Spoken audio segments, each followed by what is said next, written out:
দক্ষিণ আন্দামান সাগর, বঙ্গোপসাগর, নিকোবর আইল্যান্ডের মধ্যে 13ই মে মনসুন পৌঁছানোর সম্ভাবনা রয়েছে। শুক্রবার 9ই মে দক্ষিণবঙ্গের সব জেলাতেই অস্বস্তিকর গরম বজায় ছিল। কোনো হিট ওয়েভের পরিস্থিতিও হয়নি। শুক্রবার উত্তরবঙ্গের উপরের 5টি জেলা বজ্রবিদ্যুৎ সহ বৃষ্টিপাতের সম্ভাবনা রয়েছে। সেই সঙ্গে থাকবে 30 থেকে 40 কিলোমিটার প্রতি ঘন্টা গতিবেগে ঝোড়ো হওয়ার সম্ভাবনা। শনিবার দক্ষিণবঙ্গের বেশ কিছু জেলায় তাপপ্রবাহের সম্ভাবনা রয়েছে। পশ্চিম বর্ধমান, বীরভূম, বাঁকুড়া এবং পুরুলিয়া এই জেলাগুলিতে তাপপ্রবাহের সম্ভাবনা রয়েছে। তাছাড়া অন্যান্য জেলাগুলিতে অস্বস্তিকর গরম বজায় থাকবে। উত্তরবঙ্গের উপরের 5টি জেলায় বজ্রবিদ্যুৎ সহ বৃষ্টিপাতের সম্ভাবনা রয়েছে। আর সেই সঙ্গে থাকবে দমকা ঝোড়ো বাতাস 30 থেকে 40 কিলোমিটার প্রতি ঘন্টা গতিবেগে।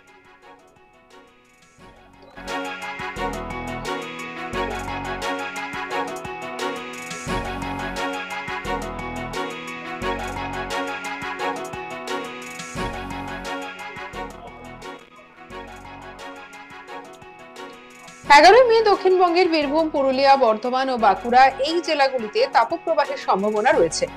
এছাড়া দক্ষিণবঙ্গের অন্যান্য জেলাগুলিতে অস্বস্তিকর গরম বজায় থাকবে। উত্তরবঙ্গের উত্তরের 5টি জেলায় বজ্রবিদ্যুৎ সহ বৃষ্টিপাতের সম্ভাবনা রয়েছে। 12ই মে দক্ষিণবঙ্গের জলপাইগুড়ি এবং আলিপুরদুয়ার এই দুই জেলায় ভারী থেকে অতি ভারী বৃষ্টির সম্ভাবনা রয়েছে।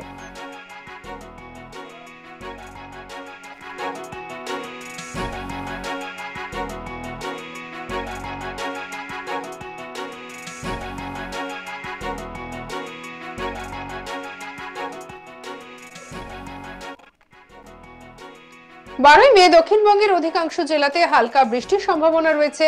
সেই জেলাগুলির তালিকায় রয়েছে বাঁকুড়া, বীরভূম, মেদিনীপুর, মালদা, পুরুলিয়া ও 2 24 পরগনা। এছাড়া দক্ষিণবঙ্গের অন্যান্য জেলাতেও হালকা বৃষ্টির সম্ভাবনা রয়েছে। অর্থাৎ আগামী কয়েকদিন দক্ষিণবঙ্গের বেশ কিছু জেলায় তাপপ্রবাহ, আর কিছু জেলায় অস্বস্তিকর গরম বজায় থাকবে। উত্তরবঙ্গের অধিকাংশ জেলাতেই উত্তরের জেলাগুলিতে প্রত্যেক দিনই বৃষ্টিপাতের সম্ভাবনা রয়েছে বজ্রবিদ্যুৎ সহ। সেই সঙ্গে থাকবে 30 থেকে 40 কিলোমিটার গতিবেগে দমকা ঝোড়ো হাওয়া।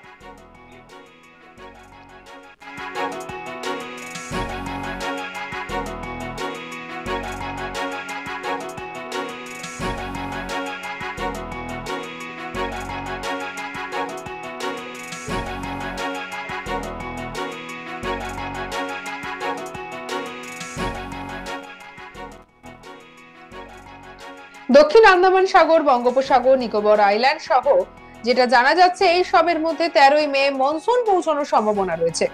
শুক্রবার 9ই মে দক্ষিণবঙ্গের সব জেলাতেই অস্বস্তিকর গরম বজায় ছিল, কিন্তু কোনো হিট ওয়েভের পরিস্থিতি হয়নি।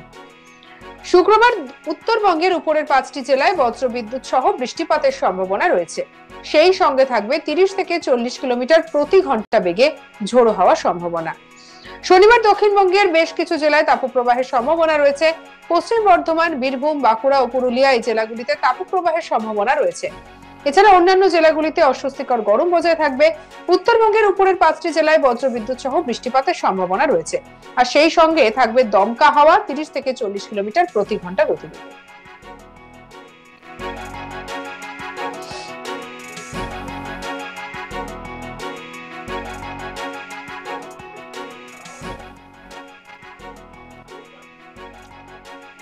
এগারোই মে দক্ষিণবঙ্গের বীরভূম, পুরুলিয়া, বর্ধমান ও বাঁকুড়া এই জেলাগুলিতে তাপপ্রবাহের সম্ভাবনা রয়েছে। এছাড়া দক্ষিণবঙ্গের অন্যান্য জেলাগুলিতে অস্বস্তিকর গরম বজায় থাকবে। উত্তরবঙ্গের উত্তরের 5টি জেলায় বজ্রবিদ্যুৎ সহ বৃষ্টিপাতের সম্ভাবনা রয়েছে। 12ই মে উত্তরবঙ্গের জলপাইগুড়ি ও আলিপুরদুয়ার সহ এই দুই জেলায় ভারী থেকে অতি ভারী বৃষ্টির সম্ভাবনা রয়েছে। 12ই মে দক্ষিণবঙ্গের অধিকাংশ জেলাতেই হালকা বৃষ্টির সম্ভাবনা রয়েছে। আর সেই জেলাগুলির তালিকায় রয়েছে বাঁকুড়া, বীরভূম, মেদিনীপুর, মালদা, পুরুলিয়া ও 2 24 পরগনা।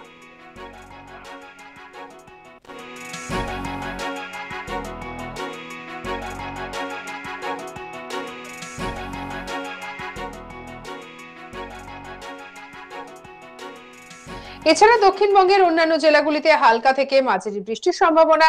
অর্থাৎ আগামী কয়েকদিন দক্ষিণবঙ্গের বেশ কিছু জেলায় তাপমাত্রা, আরো বেশ কিছু জেলায় অস্বস্তিকর গরম বজায় থাকছে। উত্তরবঙ্গের অধিকাংশ জায়গাতেই, জেলাগুলিতেই প্রত্যেক দিনই বৃষ্টিপাতের সম্ভাবনা থাকছে। বজ্রবিদ্যুৎ সহ ঝড় বৃষ্টি 30 থেকে 40 কিলোমিটার বেগে দমকা বাতাস বইবে। সঙ্গে রাখুন আজ তাক বাংলার ইউটিউব চ্যানেলকে। অন্যান্য খবরের জন্য লাইক, কমেন্ট, শেয়ার, সাবস্ক্রাইব করতে ভুলবেন না।